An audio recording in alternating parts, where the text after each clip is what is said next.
Hey everybody, this is Lady J. My apologies. I have been trying to go live, and for some reason on my station, it has been, I don't know what's going on tonight. So, anyway, I just decided because I'm going to have this conversation tonight. And hopefully, let me just double check and make sure because the problem was I couldn't be heard, and I don't know, not sure why I couldn't be heard. So, let me just, and I don't know. Yeah, I don't. I think it's something going on with our with the network. I think it looks like the network might be down. So I'm glad it was me talking and not somebody else. But anyway, tonight I am talking about. Did I put that in here? Oh, I did. Is your child depressed? And how would you know if your child is depressed? So y'all, I've been going at this for maybe about 20 minutes and only to realize that the network is down at my station. So I'm just going to do a Facebook Live and then I'll share it that way. But what I'm asking everybody to do, if you would please, please, please, please, please, please, please make sure that you share this video because this is going to be super important. And I'm actually going to be giving you some information tonight that I hope. Why is this like this? I'm sorry, y'all. This is annoying me. What is going on tonight? Okay. I'm hoping that I'll be able to give you all some information tonight that will be helpful and that if you can't use it, but you know somebody else who has children, maybe you can share it with them. But it's definitely something that needs to be talked about and we need to make sure that we get the word out. So here's the thing, everybody. I talk to a lot of children. I talk to a lot of parents.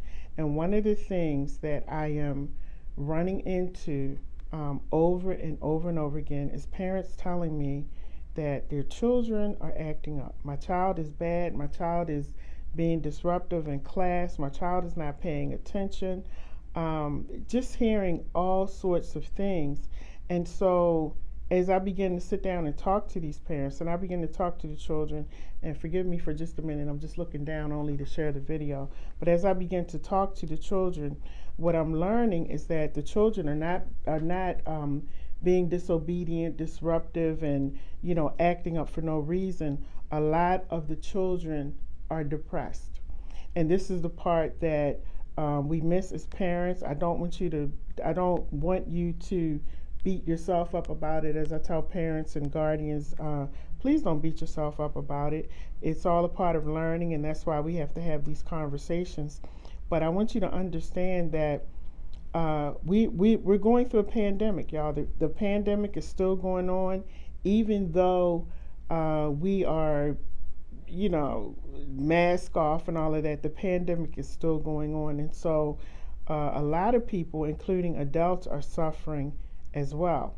And so want to have the conversation tonight to really help everyone to understand what we need to do and how we need to move forward with this, because it's a very, very serious thing, and we cannot allow our children, our future, we have future generations coming after us, and we can't allow them to just go without any help, without, an understanding. So I'm rambling just a little bit. There was a 10-year-old boy, listen to this, 10 years old. He had expressed to his parents that he was mad. And there were times, and this is a true story, there were times when he would be in his room playing his game because, a lot, and I'm going to touch on that too, because a lot of parents are now telling the children, go watch TV, go play your game, go do this, and we're sending them away from us when we should be talking to them. So this 10-year-old boy, that he was mad that he couldn't go to school. He wanted to go back to school to see his friends, and his parents, oh, go play your game, you're going to go back soon. Well, one night he was playing his PlayStation game, and he got angry. He was playing the game with somebody, and he got angry, and he took the controller and he threw it at the TV. His dad came in the room, and his dad was very angry, and his dad punished him for breaking the TV, but there was never really a conversation about why did you do that? outside of you're being bad and all of this. The next day, that young man, 10 years old, hung himself in the closet in his room. And he was 10 years old. Children, he left a note to his parents. And in his 10-year-old verbiage, what he said to his parents is, I'm sad. I killed myself because I want to go back to school. I miss my friends. And that's what he wrote. There are a lot of children these days who are committing suicide. And there are a lot of children who are depressed, but they don't know how to express that to mom or dad or to a parent or guardian that they are depressed. They don't know how to put it into words. But here's what I tell parents, and here's what I want you to think about as I'm talking. And I hope that you know, you will take this video, and I hope that you will share it with somebody else. A lot of times we have to look at how this pandemic has made us feel. I know for myself, when the pandemic first started, I was feeling depressed. I'm a person who years ago suffered with depression, so I'm very careful about putting myself in situations that may disrupt my peace and cause me to be depressed. But I started feeling depressed, and then I realized that there were things that I needed to do to make some changes in my life so I could kind of ride this wave. There are adults who have committed suicide. There are a lot of people right now who are having a hard time managing day to day, the day-to-day challenges of sometimes the children go to school, sometimes they don't. We got to pay the bills. I lost my job. Got to work at home. Still got to be mom. Still got to be dad. Still got to work while I'm at home. The kids are at home as well. And it's been a lot for adults. So think how much harder it's been for children, and for children to even try to figure out or maneuver in their brain, like how do I get through this? How do I manage? And so what's happening is that children are starting to rebel. Children who really, were good kids, never had any problems, they're starting to act up in school. They're starting to not pay attention. They're starting to withdraw. And the parents, and again, this is not to put down any parents or anything, because like I said, we're all trying to figure out what to do.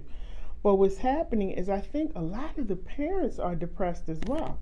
And the parents are trying to figure out how to do certain things and how to get stuff done.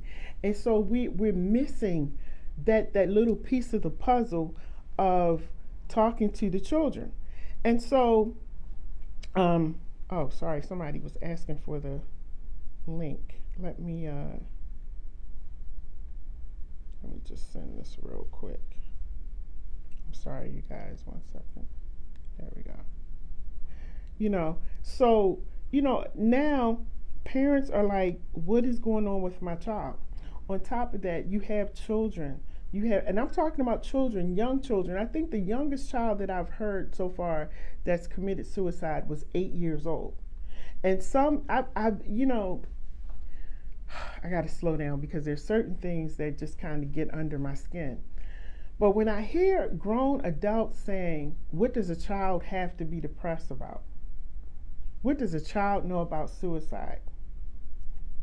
The question shouldn't be, what does the child know about suicide, or what is this child depressed about? The question should be, why did this child commit suicide? What was it that made this child feel so bad that the only out for them was killing themselves? See, we have to learn how to have those kind of conversations. We have to learn how to ask those questions to prevent it from happening to someone else. The question should be, what can I do to learn about this? Because this is so serious. And when I see all of the craziness that's going on social media and people trying to get likes and views and all of this, meanwhile, Meanwhile, and parents and adults, I see them doing all their stuff on social media, TikTok, all these things, and God bless you. But meanwhile, you have children who are trying to figure out, why can't I go to school? I know children who are now afraid to go outside because they equated going outside with getting COVID and I'm going to die. There are children who now have anxiety issues because when their parents go out of the house, they're afraid that their parents might not come back. Why? Because in their mind, when you go outside and you start interacting with other people, you get COVID. So we have to start educating our children. We have to also help our children to understand that COVID is real, the pandemic is real, but these are the things that we're going to do to get through it. We need to have the conversations. We need to check in because back in the day, parents used to, well, at least my parents did, they used to check in with the children and, they would check in on us and see how we're doing. Today, children are left to figure things out on their own with the TV, with their games. And the games and TV and texting and all of this stuff has become the babysitter for the children.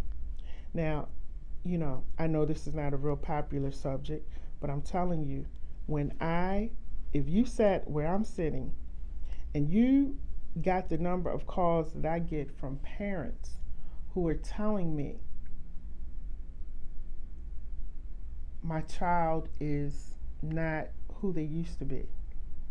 I have parents calling me who are now afraid of their children because their children have developed anger issues and the children are now acting out and they're lashing out at the parents and they have no fear of any repercussions from the parents.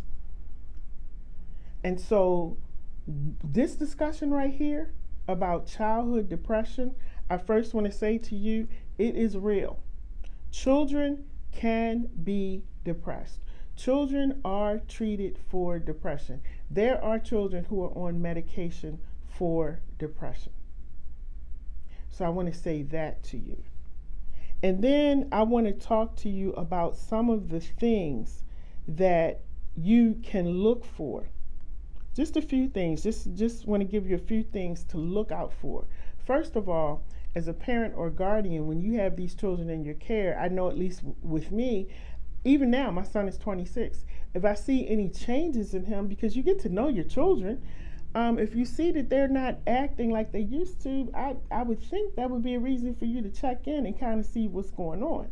But I know we're all busy, and as I said, the sad part in all of this is that some of the parents are depressed.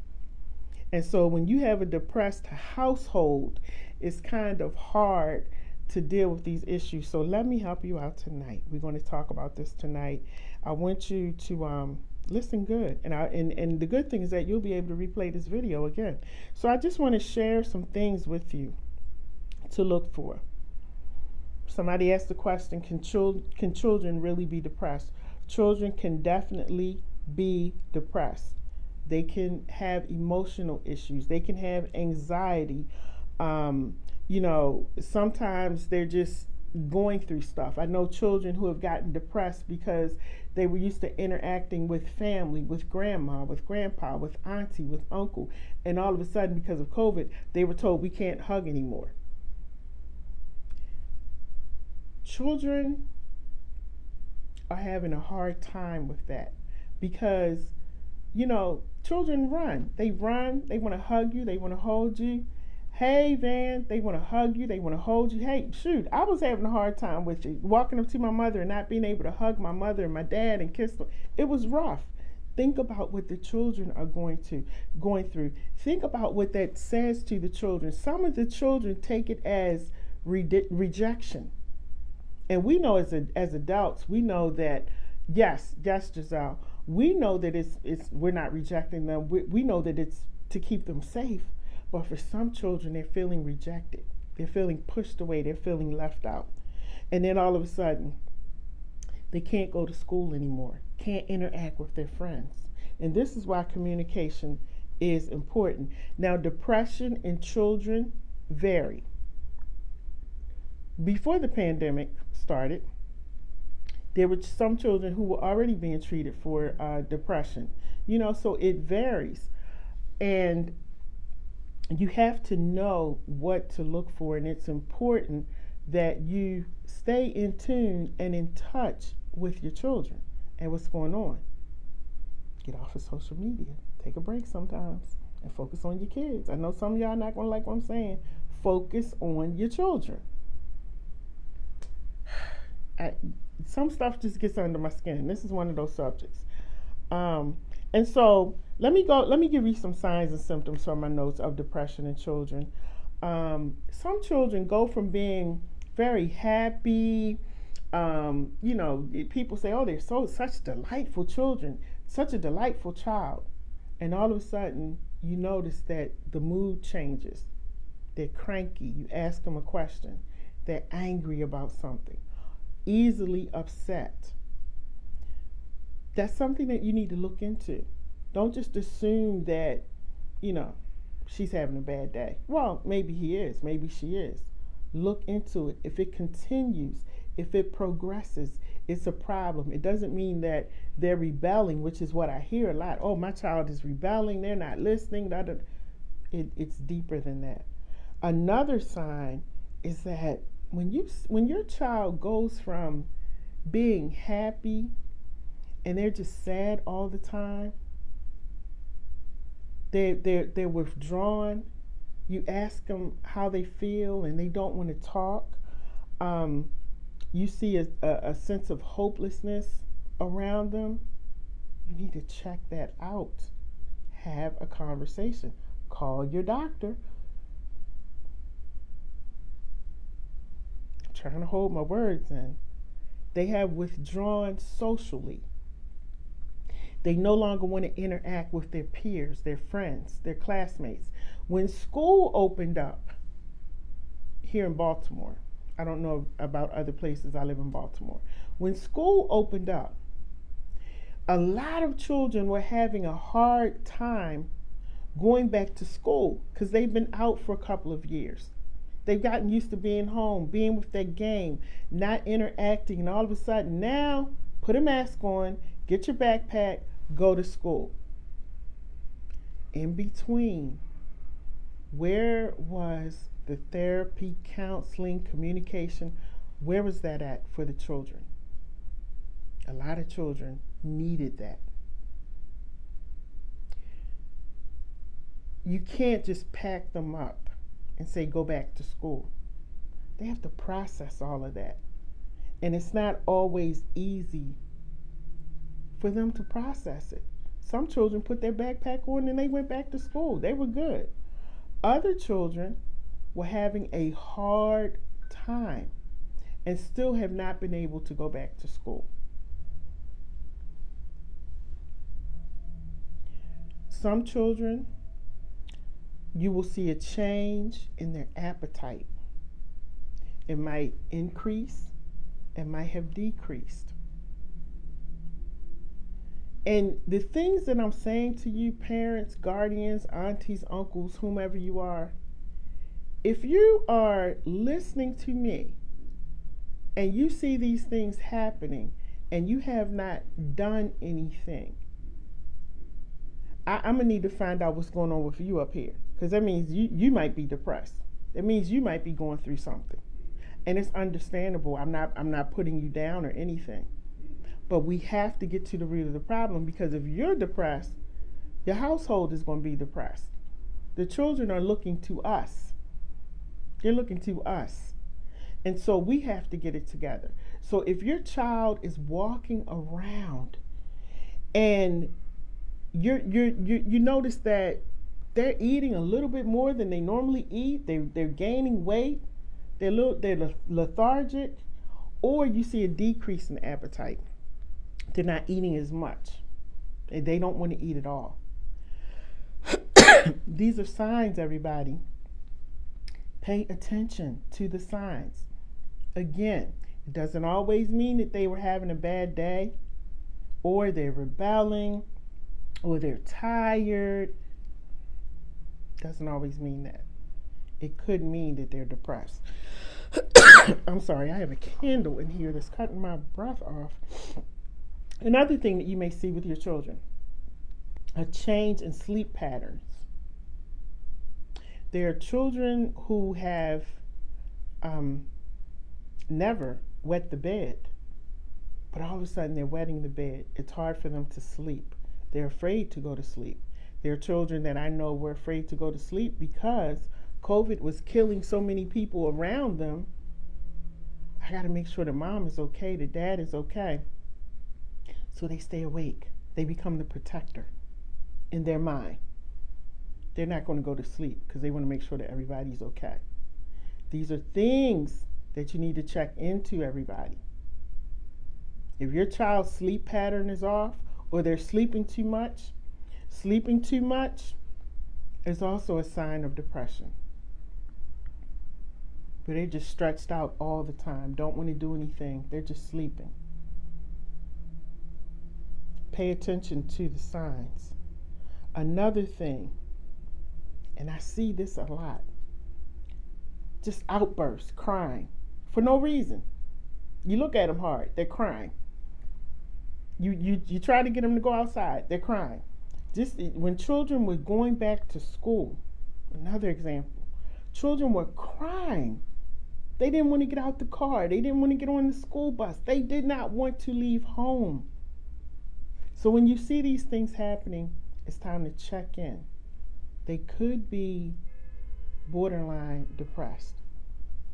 And you want to make sure that you find out. Now, it would be wonderful if you take them to the doctor or the therapist or the counselor and they tell you everything's good. That would be great. That's what I would want to hear. But I just want everybody to start moving. Whether you get a good report or bad report, start moving, start acting on it. We cannot continue to allow our children, our babies, to commit suicide, to start venturing off and taking drugs and doing all different types of activities because they're depressed. And this is what's going on right now. Going on in your homes. And you don't even realize it. Because like I said, some of you are checked out. And I can say that because years ago, I dealt with depression. And my son was in the house with me. I was completely checked out. So I know what I'm talking about. And when you are depressed and you don't get it together, there's no way, only by the grace of God, that it doesn't fall on the children. And so you have to make sure that you got you together. Now, another thing that the children may complain about, aches and pains. Yes, they'll complain about aches and pains, stomach ache, my head aches. I want to go to sleep. I know some children say their head feels heavy. These are aches and pains that children have, and they're physical complaints that they'll start expressing. Because again, everybody, if you've been depressed before, and I, as a person who suffered with depression, I had aches and pains. I had days when I would eat a lot. I had days when I wouldn't eat it at all. The same symptoms that I'm giving for you to look for in children are some of the same symptoms that we go through as adults. So I'm not really telling you anything new, except for the fact that I need you to start taking another look at your children and making sure that they're good. Now, children are going to school now. They're having trouble concentrating. They're having trouble focusing, even at home, you know. And it's not always, oh, they got ADHD. Oh, again, like I said, they're rebelling. They don't want to listen. No. When you are going through that those depressive moods and depressive disorders, you do have trouble focusing. You do have trouble sometimes keeping still. You're all over the place because your mind is all over the place. And so you do have these issues. And again, our children suffer with those as well. Impaired thinking, hard for them to concentrate, hard for them to focus.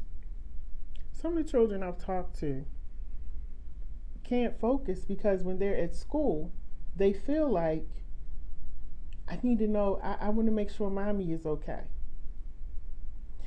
Because, we haven't really, some parents haven't really taken the time to explain this whole pandemic thing to the children, the whole thing about COVID, that everybody doesn't die from COVID, but you have children who feel like I said earlier, if their parents go out for the day or go to work or whatever, they are afraid.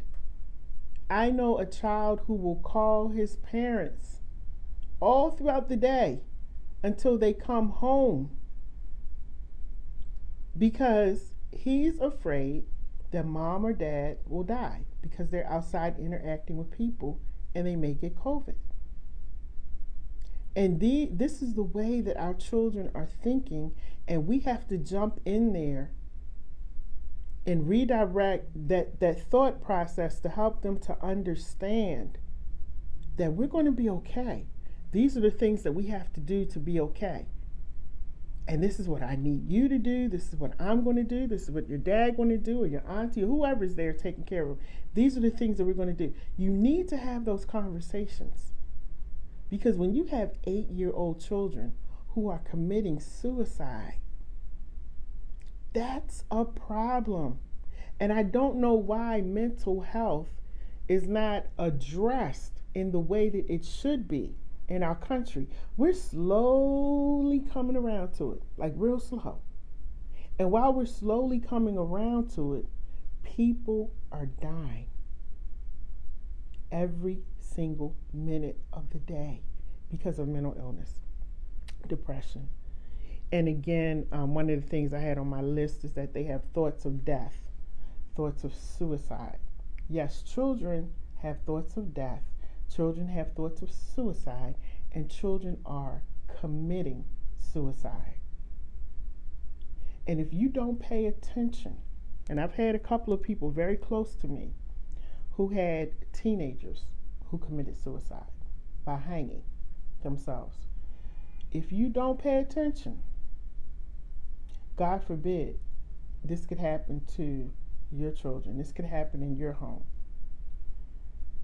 And, as a society, I love social media. I think social media is great, but there's a time and there's a place for social media. So when I see grown people so engaged and so involved in social media, and then also bringing their children on to do pranks and to do this and to do that, I'm always wondering, are you talking to them about what's going on in the world? Are you letting them know the real? Because all of this stuff is superficial. All of this stuff on this social media stuff, that ain't real. Are you talking to them and really finding out where their mind is? And so we got to be careful about what we're feeding our children. And I've gone from being a married mom to being a single mom. So I know both ends. And I struggled. It was not hard. It was not easy. It was very hard. I know both ends of it. I know both aspects of it. And you sometimes don't feel like being mom, dad, auntie, and all these people. You don't feel like it. But guess what? We don't have a choice when we have those little people in our care. When we have those little people growing up into teenagers, we don't have a choice. Well, I mean, you do have a choice, but I hope you choose wisely. Because what we allow to go on in the home, what we say and what we don't say, definitely impacts our children. When we send them off to school, even though school has been in session for a while, when they come home, are you asking them how they're dealing with the pandemic? Like when they started school a couple years back, they weren't wearing a mask to go to school. Are you asking them how they feel with this mask on? Are you asking them, um, how they feel about social distancing? There are some people who still don't interact with family and go out to places. Are you having those conversations and discussions with your children? Because I think sometimes we expect our children to just adapt. Mommy and daddy are getting a divorce. Mommy and daddy are hurting. They're depressed. They're sad. Children, you adapt. You'll be okay. Y'all go ahead and figure it out. Here in Baltimore City, we have areas all over the city where people are dying. Children are watching loved ones, school friends, family members, different people just dying, being murdered, shot right in front of them. And the next day we pack them up and we send them to school like nothing happened. All of this has an effect. And when you don't say anything and you're trying to deal with it, and I understand that. I do get it, because like I said, been there, done that. You got to include the children. You got to bring them into. Everybody has to have this conversation. And if you feel like you're not strong enough to have the conversation with them, that's why you have people like me. You have all different kinds of professionals out here to help you, to assist you. Oh, I don't have any money. I can't do it because I don't have any money. We do what we want to, okay? And I'm going to leave that right there, because that's not what this subject is about tonight. But we definitely do what we want. And we have to get back to making children a priority. And it doesn't become real until it hits your door. It doesn't become real until you're standing over the casket or you're standing over the hospital bed, because it's your baby, it's your son, it's your daughter. That's when it hits home. That's when it becomes real. I'm going to look at these questions real quick. Comments real quick. Yes, Giselle, it's a very serious topic. Van said, I have taken over to raise my nephew. And what I noticed about him was he shut down and isolated himself a lot until I took him to get diagnosed. It was just what I expected: depression and anxiety, and he has ADHD. Wow. And that's what I'm talking about. And shout out to you, first of all, shout out to you, Van, for taking on somebody else's child. Not only that, being aware and conscious that something is not right with this kid, and I need to go and get him help. And as a result, you found out what's wrong with him. So shout out to you. She says, yes, I say all the time, if it's a problem, stop being in denial. Only you can help to change you to get help for your issues before they get worse. Giselle says, some parents are usually too busy providing financially that they forget to provide emotionally. This is missing the signs that their children are depressed. Absolutely. And that's what I was saying earlier. I understand, everybody. Believe me, I worked 3 jobs. I barely slept. So I understand the struggle. And this was before the pandemic, okay? I understand the struggle. The struggle was real. But somewhere in that struggle, you must, your children. You must include your children. And like I said, if you feel like you are not strong enough to really deal with that situation, there are so many places to get help. And again, you can reach out to me. I can help you in your state. I have people calling me all the time. Lady J, this is going on. And they're calling me from different states, and we're on the phone and we're working it out. And I'm helping them to get the help that they need. Because I'm trying really hard, y'all, tonight. accept excuses when it comes to our children, because they don't have a car to drive to the doctor's office. They don't have a job. They don't provide their own insurance or whatever it is. In other words, you are the person that God has placed in their lives. It is your responsibility. It's my responsibility to make sure that these children have what they need. And so I don't take kindly to excuses. I tell some people I'm available. Well, Lady J, where can we meet? Okay, we can meet over here. Oh, Lady J, that's too far. That's too far. And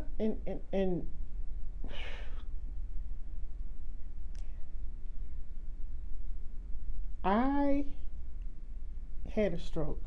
Okay, 3 strokes. Currently, and I don't know if people know this, so I'm just going to say it. I'm not able to drive. My doctors, because of the pandemic, I have not been able to get in to do the simulated test to show them that I'm okay up here. So, according to the Motor Vehicle Administration, I'm not allowed to drive yet. First time in my life. But anybody who knows Lady J, you know I get wherever I need to go. Some of you are watching me right now. You know I get to wherever I need to go.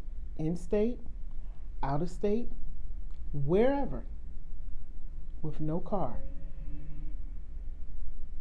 With no driver's license.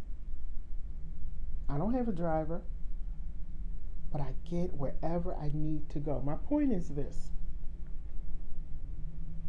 I don't take excuses lightly, because we do what we want to do. We find a way to get things done when they need to be done. I talk to people all the time, have cars, not just one car, cars. Lady J, I'll say, let's meet, my office, wherever. Where's your office, Lady J? I'll tell them where the office is. That's too far. And I'm thinking to myself, you have car, you have transportation, have a great job. And even if it's not a great job, you still go where you want to go. You're calling to tell me that your child is suicidal. You're calling to tell me that you think your child is depressed.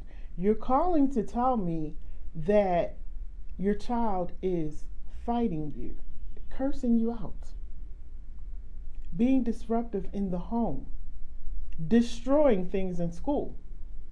These are some of the calls that I get. But if you have to drive 30 minutes, 40 minutes, an hour out of your way, oh, that's too far. So here's what I tell people, and I'm very clear.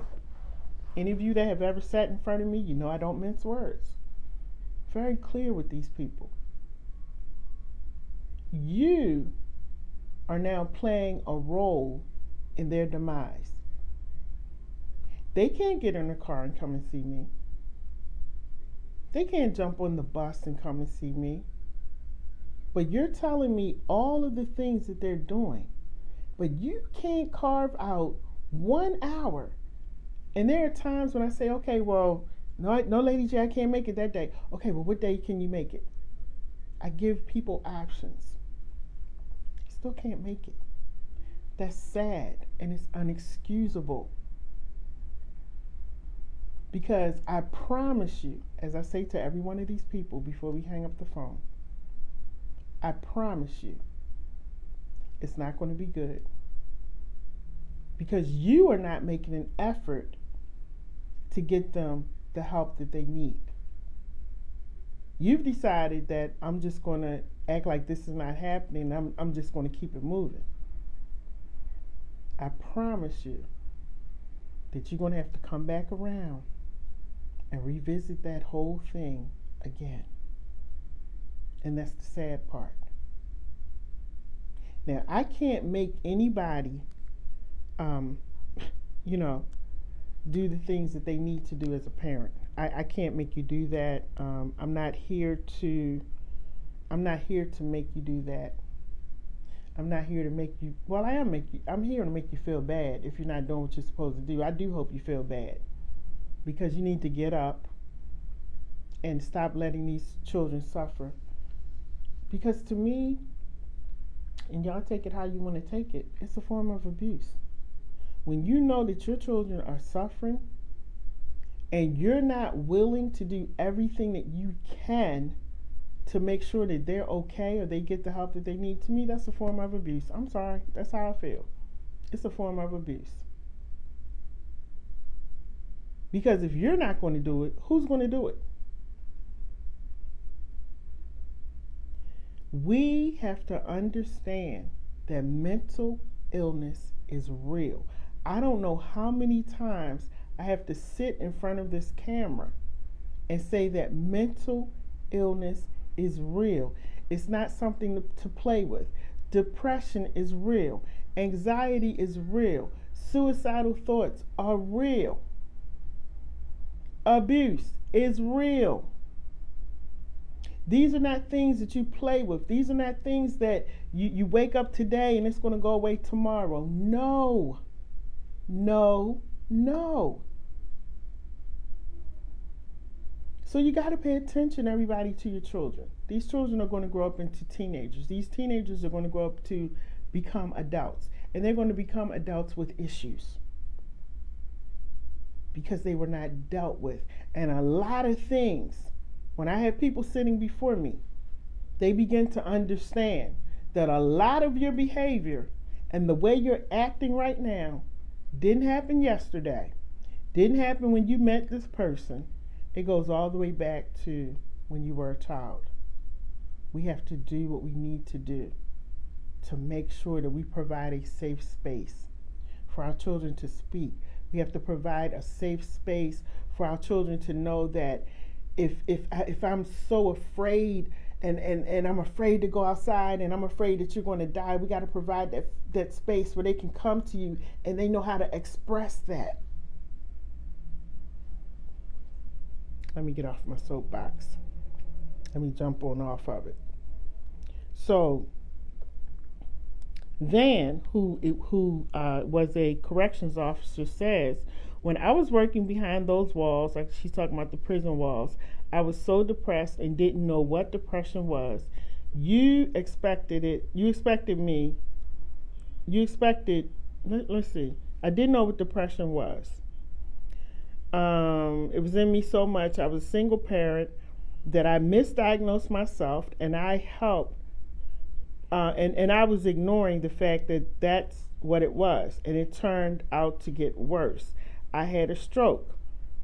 So it's always good to speak out, speak your mind.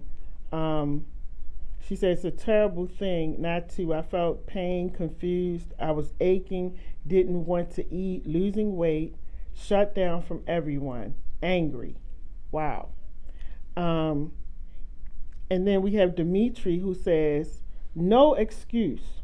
Only one time in their life, I've made the sacrifice to stay home with my 14-year-old daughter and care for her. Financially, let the chips fall where they may.